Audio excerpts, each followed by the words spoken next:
Le Da Fresh Morning, c'est 104.5 tonnes de bonne humeur. Tous les matins sur Urban FM. 104.5 Urban FM, la station urbaine avec Mosley. Rebonjour Mosley. Rebonjour Da Fresh, rebonjour tout le monde, René Ruté-Fallon. Alors, qu'est-ce qui a marqué le week-end en termes d'activité politique? Combien de mouvements sociaux? L'actualité politique est principalement dominée par le déplacement du chef de l'État, du président de la transition du côté de Logoué-Vindo. Dans le cadre de sa tournée républicaine, il a passé 3 jours là-bas. Il est parti le 21, je pense qu'il est rentré hier. Ça a été un moment particulier de communion avec les populations, parce qu'il faut savoir que Logoué-Vindo, c'est une province quand même excentrique. C'est une des provinces qui souffre le plus du mal développement, mais également qui reçoit moins d'investissements de la part des pouvoirs publics, malgré que ça soit la plus grande province du Gabon, en termes de superficie, mais également la plus grande province du Gabon en termes de...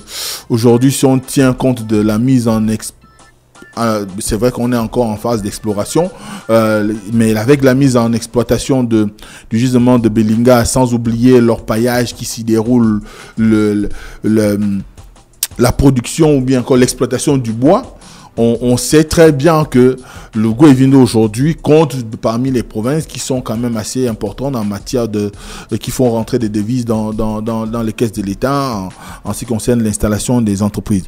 Mais il se trouve que l'arrivée du chef de l'État a eu un impact particulier, parce que ça se passe à un moment où ce dernier arrive à la tête du pays. Il a déjà fait quelques provinces, on peut citer le Goué-Maritime, le Wolantam, le Moyen-Ogoué, l'Angounier. Il a également été du côté de Port-Gentil. Et là, le Logoué-Vindo, c'est l'une des provinces qui l'attendait au même titre que la Nyanga, le Goué-Lolo, le Haut-Ogoué de façon officielle.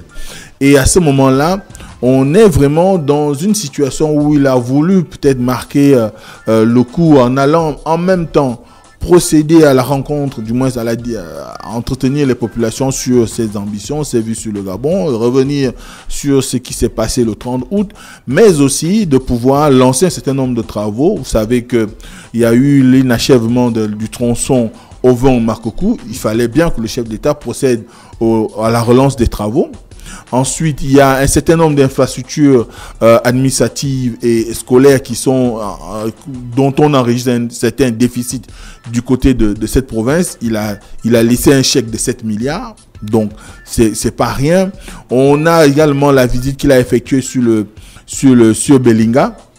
Et à Belinga, de ce qui ressort des discours qu'on a pu écouter ça et là, il va y avoir certainement des avenants, donc des renégociations sur un certain nombre d'aspects du contrat qui avait été signé avec Fortescue dans le cadre de la mise en place de Ivindo Iron, qui est la filiale gabonaise de Fortescue Group, qui est le groupe australien qui va exploiter la mine de fer de Belinga. Et évidemment, il allait à Boué, à Mekambo. C'est vrai que Mekambo, sur le programme initial, Mekambo n'était pas prévu. Mais à la suite de son arrivée à Belinga, il a estimé qu'il ne pouvait pas aller un peu partout, parce qu'il a fait tous les autres départements, et ne pas aller dans la Zadier aurait quand même été perçu comme étant peut-être un manque de tact, ou encore une déconsidération de la part des populations, quand on sait que souvent quand le chef de l'État fait un déplacement à l'intérieur du pays, dès qu'il est à la capitale, du moins la capitale provinciale, tout le monde s'attend à ce qu'il fasse l'ensemble des autres régions, ou les autres localités de la province. Et je crois que c'est ce qui l'a motivé à pouvoir aller dans la Zadier. Et là-bas aussi, il a tenu un discours assez intéressant pour amener les populations à comprendre que c'est leur auto-changement. Au changement surtout de mentalité, au changement d'attitude, de façon de faire, de manière de considérer l'État et de manière de se gouverner. Et d'ailleurs, c'est ce qui a été un point fort pour moi, parce que lorsque j'ai regardé l'ensemble de ce parcours, j'ai pu constater que c'était presque la même chose pour ce qu'il a eu à faire dans les autres provinces, qu'il s'agit du Wolantam ou ailleurs. Mais il y a eu une originalité. L'originalité, c'est que le chef de l'État, je crois, samedi matin, a organisé une séance de sport. Et cette séance de sport à la place de l'indépendance de Marcokou avait pour ambition, du moins s'adresser en premier aux forces de défense et de sécurité de la localité. Et l'ambition pour lui, c'était de faire passer un message. Le message de la responsabilité. Parce qu'il faut savoir qu'aujourd'hui, le Goué-Vindo fait aussi partie malheureusement des provinces qui souffrent du problème de la logistique. Parce que le problème de fret pour le Goué-Vindo est un problème qui est responsable aujourd'hui de ce qu'on appelle la vie chère. Quand vous allez en Goué-Vindo, la bouteille d'eau que vous achetez ici à 700 ou 650 aujourd'hui, elle frôle les 2000 là-bas. Donc à ce moment-là, il fallait que le chef d'État discute aussi avec les forces de défense et de sécurité qui, pour beaucoup au sein de la population, estiment qu'ils sont responsables en partie de cette vie chère à cause de la multiplication des postes de contrôle. C'est vrai que la province a situé quand même à une frontière ou à deux frontières, parce qu'elle a une frontière du côté des Kata dans la Zadie avec le Congo, et une frontière du côté de Mazingo, Belinga ou encore Minkebe avec le Cameroun. Et ce qui fait que ces frontières-là ont souvent été certes des endroits quelque peu pour eux. On peut comprendre que les forces de défense et de sécurité qui s'y trouvent veuillent maximiser le contrôle, mais malheureusement, il se trouve que quand on essaie d'évaluer la situation de ces postes de contrôle, c'est beaucoup plus sur la dorsale qui relie la capitale, Libreville, à Makokou. Or, ce n'est pas là où se trouve peut-être le danger. Et il était important pour le chef d'État de rappeler aux uns et aux autres qu'il est nécessaire aujourd'hui qu'on arrête avec cette histoire, je le cite, de saluer le képi. Tout le monde peut comprendre ce qu'on est en train de dire. Et dès cet instant, il est nécessaire aujourd'hui que les forces de défense et de sécurité qui sont dans la province de Goué-Vindo fasse montre d'un travail qui ne souffrirait on va dire, d'aucun reproche, parce qu'on a besoin aujourd'hui d'avoir ils ont besoin de faire un monde d'exemplarité, de responsabilité et de rassurer les populations. C'est comme quand ceux qui ont pu faire la route jusqu'à cette province, vous allez vous rendre compte qu'au Gabon, il y a 3 provinces. Lorsqu'on vous commencez, si vous affrétez un camion pour vous décharger, je sais pas, du matériel à Makokou, à Ouyem ou à Lambaréné, ce sont les 3 provinces qui souffrent où les forces de défense et de sécurité souffrent d'une très mauvaise réputation. On va vous parler de la République du Boyen-Nogoué, qui a sa manière de fonctionner, qui n'a rien à voir avec les normes en ce qui concerne le contrôle routier dans l'ensemble du Gabon. La province du Wallington, sa particularité, c'est que vous avez des dizaines de postes de contrôle jusqu'à la frontière avec le Cameroun. Aujourd'hui, le Goué-Vindo également, c'est la même chose. Et à partir de cet instant, il n'y a qu'aujourd'hui, on a besoin peut-être le chef de l'État avait besoin de rappeler aux uns aux autres que la mission première des agents de sécurité, des forces de défense et de sécurité, c'est de pouvoir assurer, du moins garantir la libre circulation des biens et des personnes, mais surtout sécuriser le territoire. Donc, à partir de cet instant, le hors-taxe ou la parafiscalité qui naît de leur présence à un endroit devrait cesser, pour permettre à ce que, s'il y a une infraction, que ça se passe dans les normes et qu'on soit dans une logique qui ferait que on puisse lire qu'ils ont fait le travail qu'il fallait. Donc, cette visite-là a été un moment particulier dans la mesure où on voit bien que une bonne partie de la population est très satisfaite a été très satisfait de son arrivée, et surtout qu'il a pu discuter avec elle des tenants et des aboutissants de ce qui se fait aujourd'hui en termes de transition. Mais également, le week-end a été marqué très rapidement par la conférence de presse qu'a animé le ministre de la restauration des institutions. Et ce qui a le plus marqué lors de cette rencontre, c'est qu'elle a présenté tout ce qui va se passer au cours du dialogue, mais également donner on va dire des garanties à ce que ça se passe dans un meilleur cadre.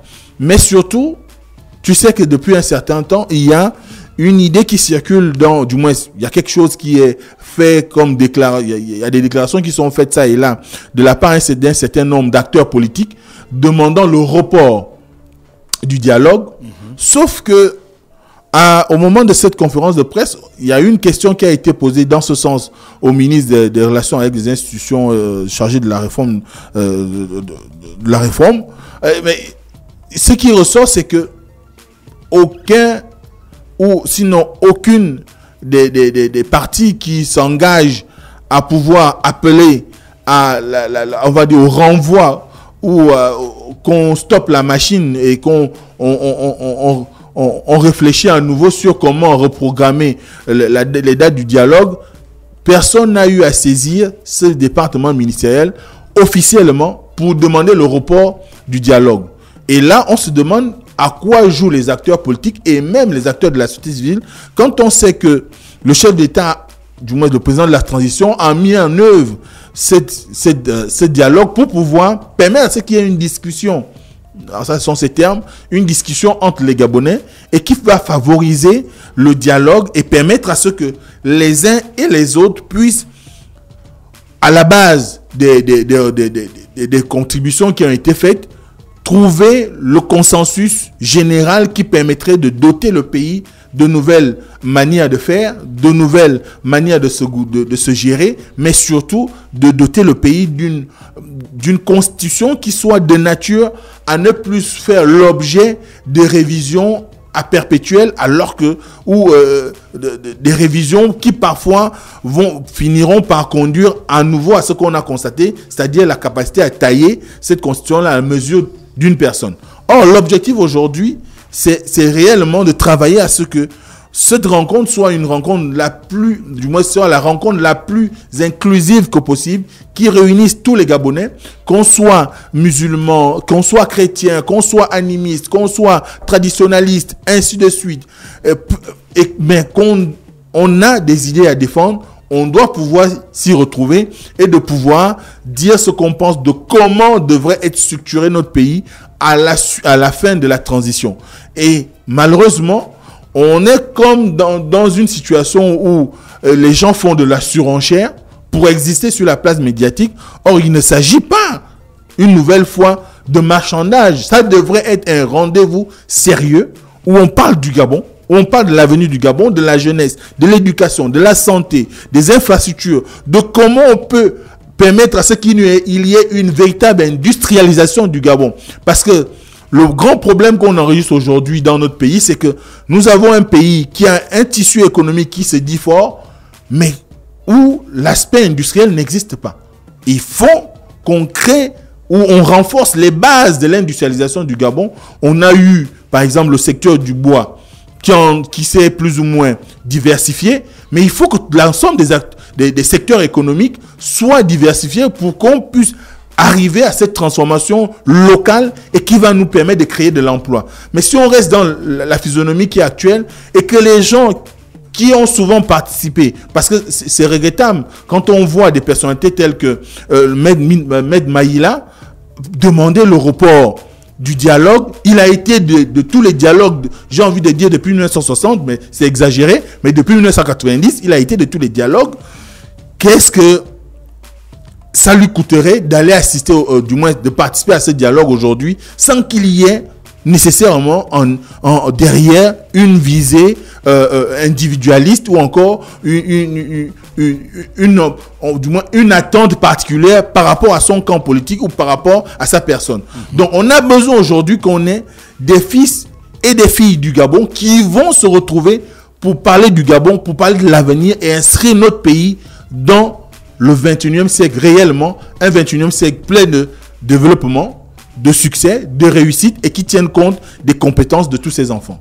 Merci Mosley avec nous ce matin sur les 104.5 Urban FM, la station urbaine. Voici l'horoscope des auditeurs. Demain, lorsqu'il sera 7h, on sera ensemble pour le réveil matinal au Pilote de la Capitale sur la radio, le Pilote de la Capitale. Chers auditeurs, voici votre horoscope. Le DAF Fresh Morning, c'est 104.5 tonnes de bonne humeur. Tous les matins sur Urban FM.